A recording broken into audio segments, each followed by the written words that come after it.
একটা জঙ্গলের মধ্য দিয়ে ফুড ডেলিভারি দিতে যাচ্ছি। এই হলো রাস্তা, আর চারপাশে পুরো জঙ্গল। কিন্তু এটা রাস্তা আমি আসলে খুঁজে পাবো কিনা এটা আমি অনেক টেনসড। এখন আমি শেষ পর্যন্ত গেলাম, গিয়ে দেখলাম এটা কোনো রাস্তা নাই, তাহলে কিন্তু পুরোটাই বৃথা। হ্যাঁ, এটা অন্য রাস্তা আছে, কিন্তু আমার গুগল ম্যাপে আমার এই রাস্তাটাই দেখাইছে, তার জন্য আমি এই রাস্তা দিয়েই যাচ্ছি। আবার অন্য দিক দিয়ে ঘুরে গেলে আবার বেশি টাইম লাগবে। তো যত দ্রুত সম্ভব চেষ্টা করি আমাদের অর্ডারগুলো দ্রুত দেওয়ার জন্য, নাহলে কাস্টমার মাঝে মধ্যে অনেক রুড হয়ে যায় আমাদের উপরে।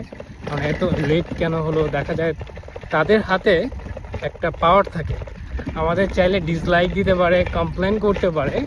আর যত বেশি আপনি ডিসলাইক পাবেন, কমপ্লেন পাবেন, আপনার রেটিং কিন্তু কমতে থাকবে। আর রেটিং কমতে থাকলে আপনার আইডি ডিএক্টিভ হওয়ার সম্ভাবনা